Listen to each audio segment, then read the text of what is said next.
बालक का शब्द रूप पढ़ चुके हैं? पढ़ चुके हैं ना? बालक का शब्द रूप को हिंदी में बनाना भी हम लोग जानते हैं कारक चिन्ह के द्वारा।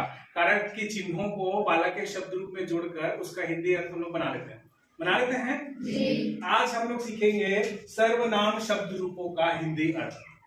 सर्वनाम शब्द रूपों को हिंदी में कैसे लिखते हैं उसके बारे में हम लोग जानेंगे। तो सर्वनाम शब्द, दो शब्द महत्वपूर्ण है सर्वनाम, एक मैं के लिए, एक तुम के लिए। समझ में आया? मैं के लिए जो शब्द रूप आएगा वो है अस्मत्, तो उसके बारे में मैं अभी बताऊंगा। ये है अस्मत् का शब्द रूप। अस्मत् यानी मैं का शब्द रूप यहाँ पर लिखा हुआ है। एक वचन, द्विवचन, बहुवचन है, इस तरफ विभक्तियां हैं। बोलते जाओ सब लोग। अहम, अवाम, वयम, माम, अवाम, अस्मात्, मयम, अवाभ्याम, अस्माभिः, मयम, अवाभ्याम, अस्मभ्यम, मम, अवाभ्याम, अस्मत्, मम, अवयो, अस्माकं, मयि, अवयो, अस्मासु। इस तरफ लिखा हूं मैं कारक चिन्ह। बोलो सब लोग। कर्ता ने कर्म को कारण से के द्वारा संप्रदान के लिए अपराध से अलग होने पर संबंध का एक ही अधिकरण में बर्खास्त। हाँ, एक चीज, ये सर्वनाम शब्द रूप है। सर्वनाम के लिए संबोधन का उपयोग नहीं किया जाता है, ठीक है? इसलिए सर्वनाम के शब्द रूप में संबोधन नहीं है। संबोधन केवल संज्ञा के लिए होता है। जैसे कि बालक का शब्द रूप, हे बालक, हे बालको, हे राम, हे रामो, ऐसे। ये सर्वनाम शब्द रूप है, तो मैं का शब्द, हे मैं, ऐसा तो नहीं बोलेंगे। बोलेंगे क्या मैं अपने लिए हे बोलूंगा? नहीं। तो सर्वनाम के लिए हे का उपयोग या संबोधन का उपयोग नहीं किया जाता, इसलिए यहाँ पर संबोधन नहीं है, ठीक है? अब हम लोग क्या करेंगे, यहाँ पर जो शब्द रूप है उनका हिंदी अर्थ जानेंगे, ठीक है? हम जो अस्मत् का शब्द रूप है उसका हम लोग हिंदी अर्थ यहाँ पर जानेंगे। हिंदी अर्थ जानने के लिए क्या करेंगे? कारक के चिन्हों को इसमें जोड़ते जाएंगे। इधर हम लोग देख रहे हैं जितने चिन्ह हैं उतनी ही विभक्तियां हैं, और उन विभक्तियों के सामने ही ये चिन्ह लिखे हुए हैं। लिखे हैं? तो इधर देखो, सबसे पहला कारक कौन सा है? कर्ता ने, उसका चिन्ह है ने। अब हम यहाँ पर देखेंगे अहम, अवाम, वयम लिखा है प्रथमा में, लिखा है। अहम को क्या बोलेंगे? मैं। अहम यानी मैं, हम दोनों, हम सब आएगा यहाँ पर। और भूतकाल में जाएंगे तो यहाँ पर ने जुड़ेगा। ने को, मैं से ने को जोड़ो। हाँ, मैंने, यहाँ पर हम दोनों ने, यहाँ पर हम सब ने या हमने आएगा यहाँ पर। लेकिन ने सिर्फ भूतकाल में जुड़ेगा, भूतकाल के लिए। मैंने भोजन किया, मैंने तुमसे कहा, ऐसे शब्दों के लिए मैंने का उपयोग होगा। वर्तमान काल में सिर्फ मैं, भविष्य काल में भी मैं जाऊंगा, मैं भोजन करूंगा, मैं आ रहा हूं, मैं जा रहा हूं, मैं का उपयोग होगा यहाँ पर। समझ में आया? मैंने, हम दोनों ने, हम सब, ये भूतकाल में। मैं, हम दोनों, हम सब, ये वर्तमान और भविष्य काल। समझ में आ रहा है? आगे देखते हैं। आगे कौन से कारक है? कर्म को। द्वितीय में कौन से शब्द है इधर? मैंने को जोड़ो। अब मैं को ऐसा तो नहीं बोल सकते, मैं को भोजन दो, ऐसा तो नहीं बोल सकते। तो यहाँ पर आएगा मुझको। क्या आएगा? मुझको। हाँ, माम यानी मुझको, यहाँ पर हाँ, आवाम यानी हम दोनों को, यहाँ पर हम सबको। हाँ, हम सबको, ठीक है? आगे कौन सा कारक चिन्ह है? कारण से के द्वारा। कारण से के द्वारा, ठीक है? अब आगे आते हैं, तृतीय में है मया शब्द। अब मैं का शब्द रूप है, तो मैं के द्वारा, ऐसा तो नहीं बोलेंगे। मैं के द्वारा लिखा गया, मैं के द्वारा बोला गया, ऐसा नहीं बोलेंगे। मेरे द्वारा, क्या बोलेंगे? मेरे द्वारा। हाँ, तो मया का हिंदी अर्थ होगा मेरे द्वारा। और द्विवचन में हम दोनों के द्वारा, बहुवचन में हम सब के द्वारा। हम सब के द्वारा या हमारे द्वारा। हाँ, संप्रदान के लिए। अब चतुर्थी विभक्ति में मह्यम है, तो हिंदी में क्या होगा इसका? के लिए जोड़ेंगे तो मैं के लिए भोजन लाओ, ऐसा बोलेंगे? क्या बोलेंगे? मेरे लिए। हाँ, मह्यम यानी मेरे लिए।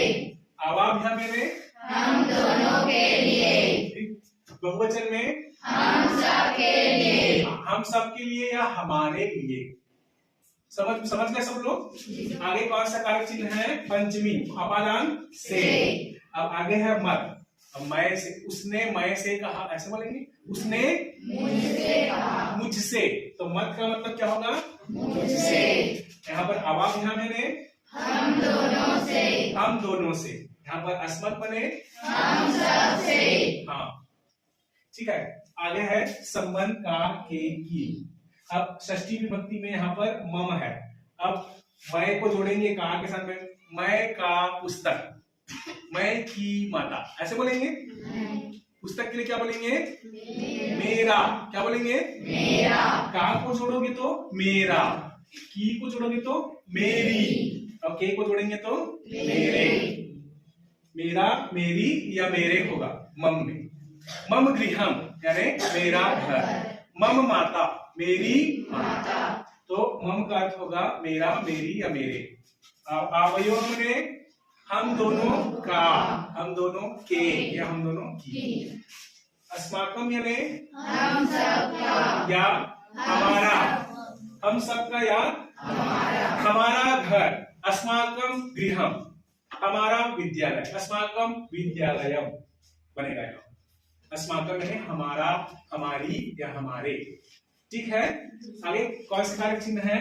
अधिकरण में परपास। अधिकरण में परपास। यहाँ पर सप्तमी में परपास है। मैं के साथ में मुझ में क्या आएगा? मुझमें। हाँ, मुझ में या मुझ पर आएगा। मई का मतलब मुझ में या मुझ पर। उसके बाद अवयव का मतलब हम दोनों में या हम सब पर। अस्मासु यानी हम सब में या हम में, हम पर आएगा यहाँ पर। समझ में आ रहा है सबको?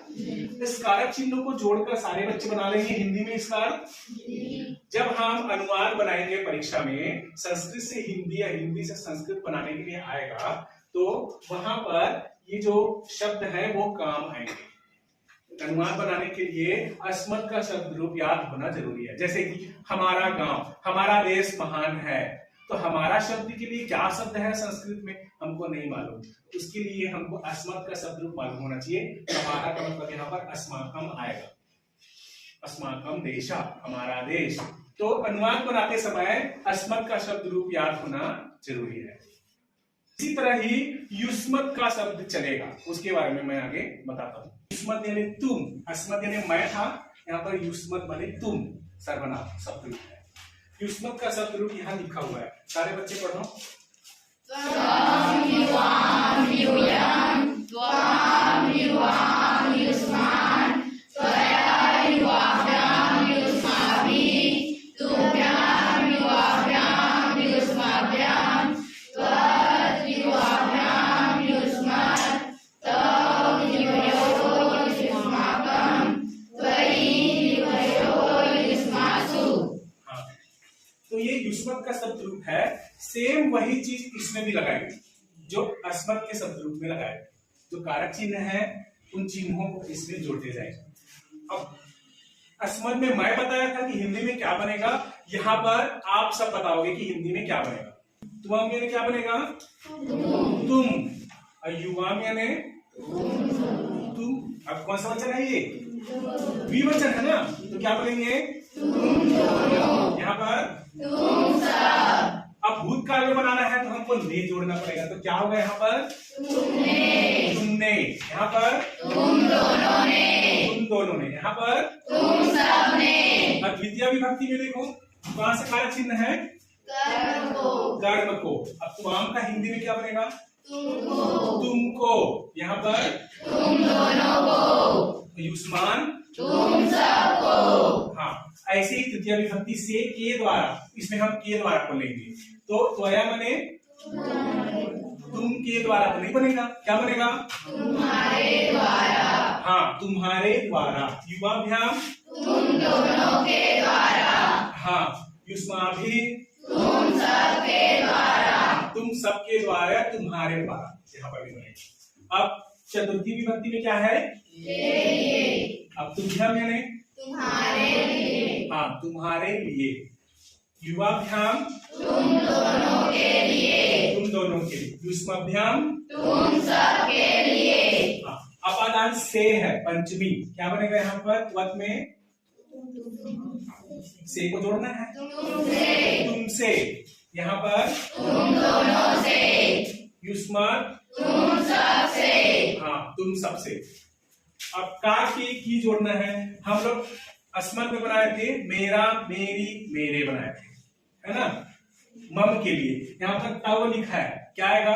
तुम्हारा। तुम्हारा, तुम्हारे। तुम्हारे, तुम्हारी। तुम्हारी, ठीक है। तेरा भी होगा यहाँ पर, तेरा या तुम्हारा होगा। एक व्यक्ति के लिए उपयोग करेंगे तो तेरा, तेरी, तेरे, ठीक है। आगे क्या होगा? युवयो तुम दोनों का, ठीक है। युष्माकम तुम सबका। तुम सबका या तुम्हारा, ठीक है। आगे है मे पर पास, तो वही को जोड़ेंगे, इसमें जोड़ेंगे तो क्या बनेगा? मे को जोड़ेंगे तो तुम में या तुझ में आएगा। यहाँ पर तुम दोनों में। तुम दोनों में, यहाँ पर तुम सब में। बन जाएगा ये। तो कल क्या करना है? हिंदी में लिख के लाना है। अस्मत का शब्द रूप पूरा हिंदी में और युष्मत का शब्द रूप पूरा हिंदी में, ठीक है।